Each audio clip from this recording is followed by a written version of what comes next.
Bom dia, pessoal. Vamos começar a nossa 16ª aula. E hoje nós vamos trabalhar, então, as famílias da tabela periódica, né? O nome de cada grupo da tabela periódica. Então, nós temos aqui os elementos representados, né? Essas colunas representadas em cima, pelo número e uma letra. Então, vocês têm 1A, 2A, vocês têm 3B, 4B, depois tem 3A, 4A. Então, os elementos que estão representados pela letra B, números e letra B, são elementos de transição, juntamente com os lantanídeos e os actinídeos, né, que estão aqui nesses dois grupos, dessas duas quadrados aqui. Então, eles são também elementos de transição. A família 1A, então a coluna 1A, são chamados todos família ou grupo dos metais alcalinos. 2A são chamados de metais alcalinos terrosos. Todos aqui são os elementos de transição. 3A, família do boro. 4A, família do carbono. 5A, família do nitrogênio. 6A, família do calcogênio, 7A, família do halogênio e 8A, gases nobres. Esses aqui são todos os gases nobres. Então, eles estão reunidos em família devido a apresentarem propriedades semelhantes, né?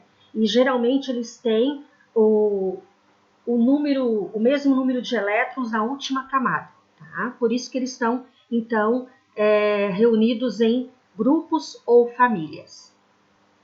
Então, aqui está, né, metais alcalinos terrosos, o grupo do boro, o grupo do carbono e assim por diante.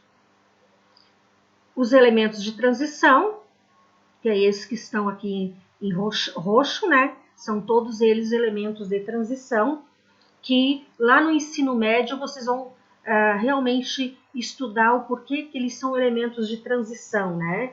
Tem a ver ali com a distribuição dos elétrons nos níveis das camadas eletrônicas, mas isso vocês vão ver lá no ensino médio.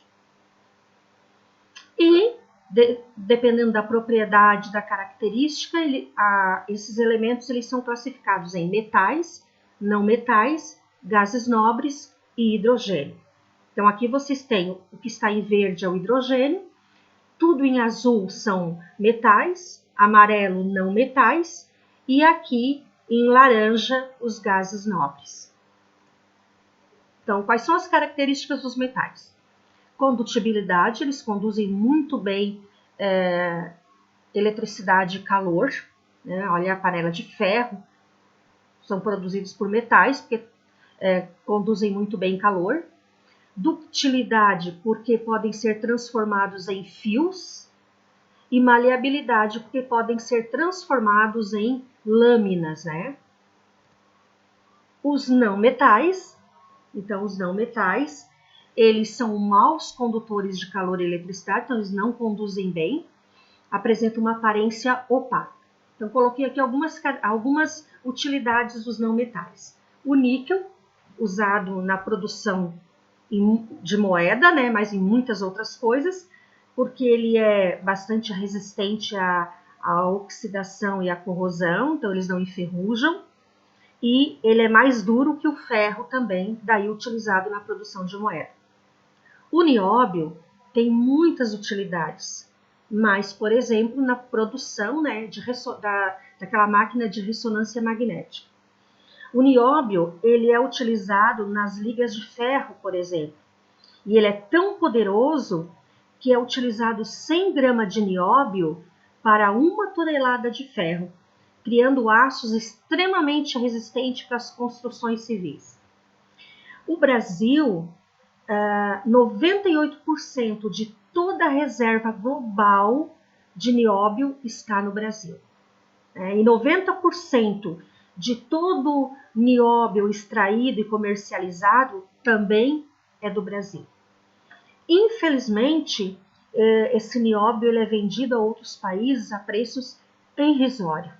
É mais um não metal que está sendo explorado no Brasil.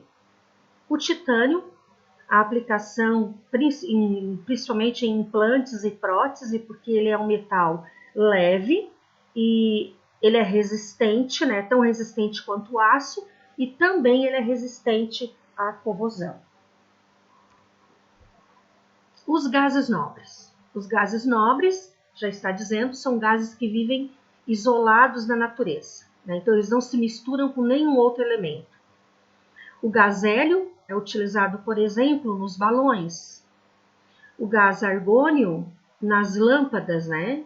Dentro dessas lâmpadas tem o gás argônio. O gás radônio, ele é usado no tratamento de câncer, nas radioterapia. O neônio nas luzes ou lâmpadas, né, em letreiros luminosos. Triptônio, ele é usado para cirurgias da retina, nos olhos. E o gás xenônio, ele é usado nas lâmpadas de faróis de carro.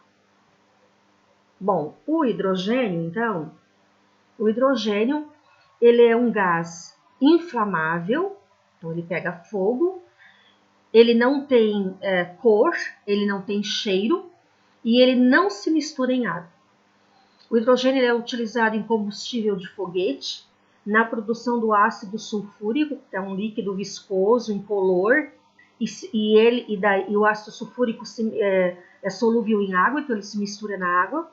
Utilizado nas baterias, produção de fertilizante, produção de papel, removedor também de ferrugem. E o hidrogênio também ele é utilizado na hidrogenação de óleos e gorduras, ou seja, ele transforma o óleo líquido vegetal em margarina, por exemplo. Aqui vocês têm uma atividade, a 1 para assinalar, a 2 também e a 3 também. Não precisa copiar, só responder. Uma boa aula e até a semana que vem.